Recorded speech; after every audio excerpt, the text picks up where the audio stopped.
It's been around for a while. And I suppose, does this say it? Yeah, so in fact, some of these FQHE fractional quantum Hall effect systems are conjectured to host anionic qubits at certain parameter values, although that hasn't been demonstrated conclusively. Are anions particles? Yeah. So I guess yeah. So okay. So what's the way of thinking about it?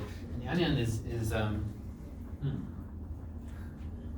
Okay. So I can go a whole lecture on this. It's sort of like what you do is you create. So an electron is a particle, right? Okay, that's all I know. A proton is a particle too, except it's not really, because it's made up of smaller things, like they're called quarks, I think. It's made up of 3 quarks and it's all mixed up. And so one can imagine that there's even like there's a lower level system that in turn creates these electrons as sort of excitations of this lower level system, or these quarks of this lower level system. And so the idea of these anions is, or even of these fractional quantum Hall effects, is you create an interesting system. These are going to be planar systems. So you have some conductor here is surrounded by insulators on both sides. So you trap the electrons in a plane. And if you have exactly the right density of electrons, that's why it's called fractional quantum Hall effect. The fraction is the density, roughly. Then you can make the ground state, the physical state of the system turns out to be some very interesting, highly entangled state. So the electrons aren't sort of individually bouncing around like in a metal or something. They're not orbiting atoms like in a insulator or something, but they're highly entangled in some nasty way. And then the excitations above this ground state are you can think of them as particles, but they're made up of electrons. And so for example, in these FQHE systems, the excitations, even though they're made up of electrons, the excitations can have fractional charges. So you can have one of these excitations can have charge 1/2, whereas any electron has charge 1 or 2 or 3. 2 electrons will have charge 2, 3 electrons will have charge 3. But in fact, in these when they interact in this very complicated ground state, you can come up with an excitation that's charge 1/2. So you can think of this as it's not a fundamental particle because it's made up of electrons, but it is sort of an artificial particle in some sense.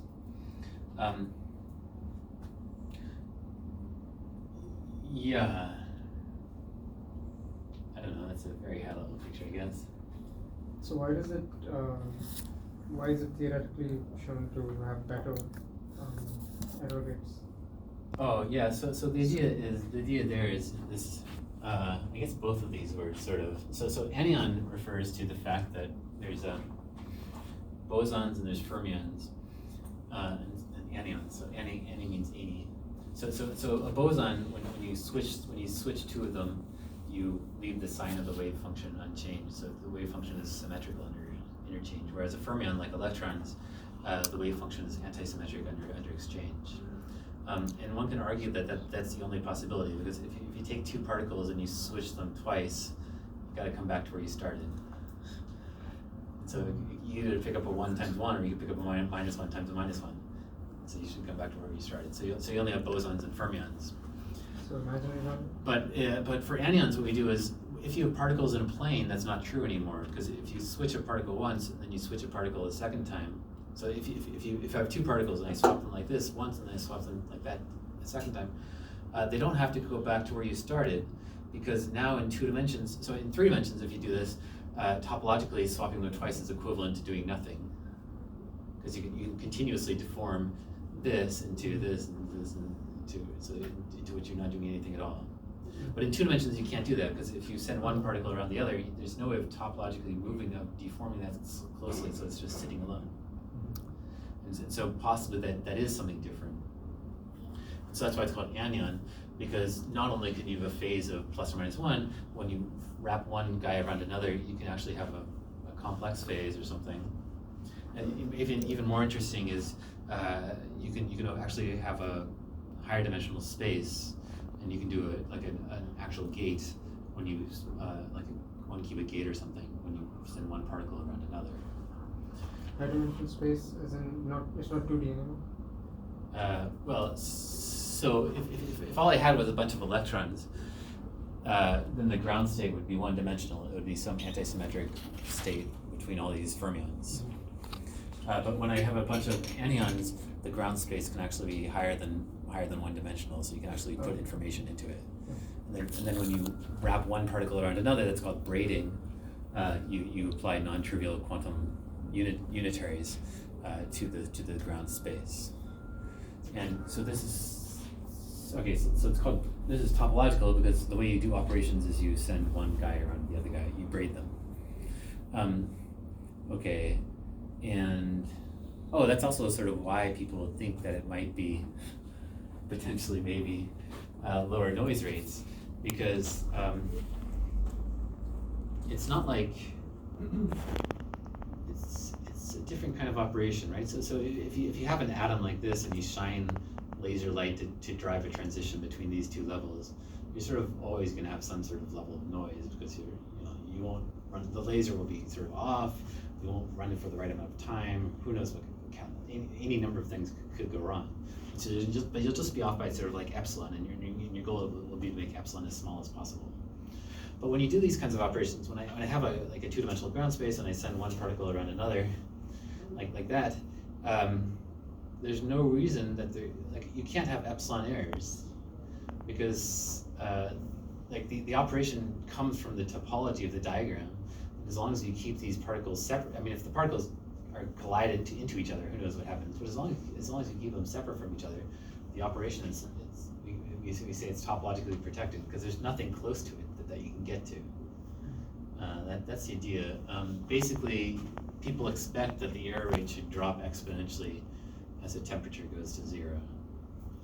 So if you keep it at a low enough temperature, the error rate should be reasonably low.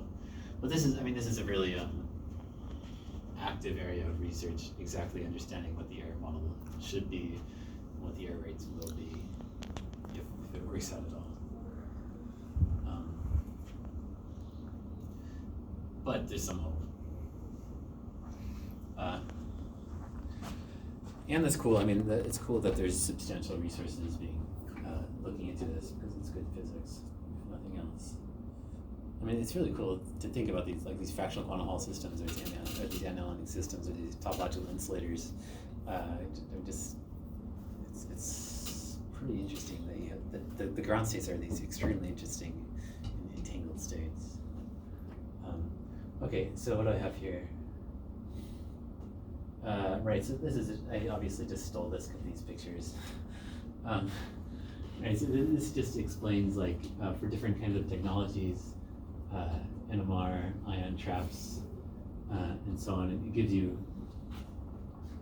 some sort of comparison between them on different interesting parameters, like decoherence time. That's the lifetime of your qubits. The gate speed is important in practice, and so on. Sorry? Anyone is not there in the list. Well, anyons don't exist, as far as we know, but maybe they will.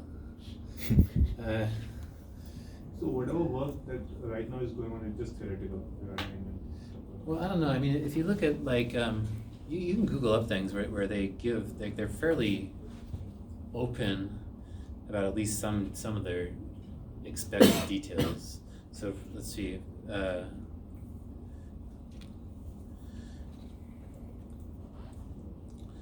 I think, let's see. So this is from September 2019.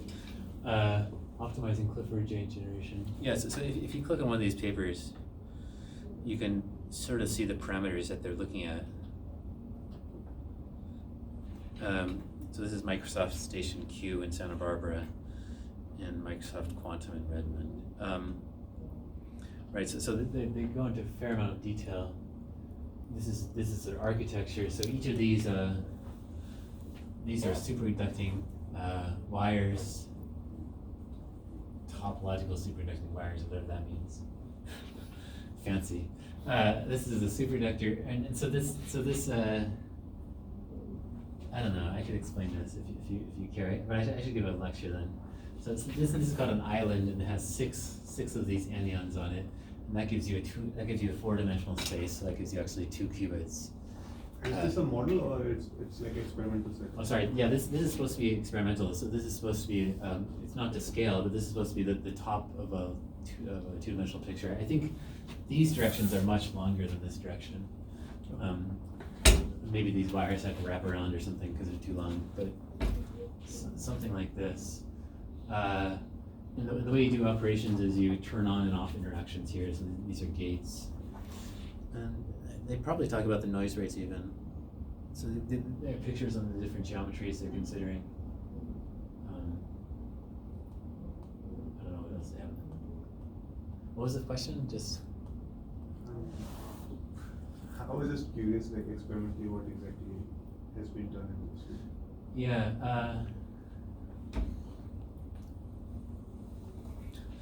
I'm not really sure because, like, recently, since they've all gone to work for Microsoft, I don't actually know. Like, I don't think they're publishing at the same rate they were before. Yeah, it's hard to say because, especially like when you talk to them, I don't think you really get like the straight answer because they're always extremely optimistic. So for the last couple of years, they've been saying, "Yeah, we'll see it by the end of the year."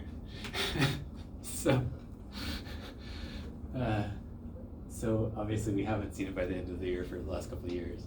I doubt that we'll see it this year either. But I don't know what the problem is really. What the holdup is. Obviously they're having some problems.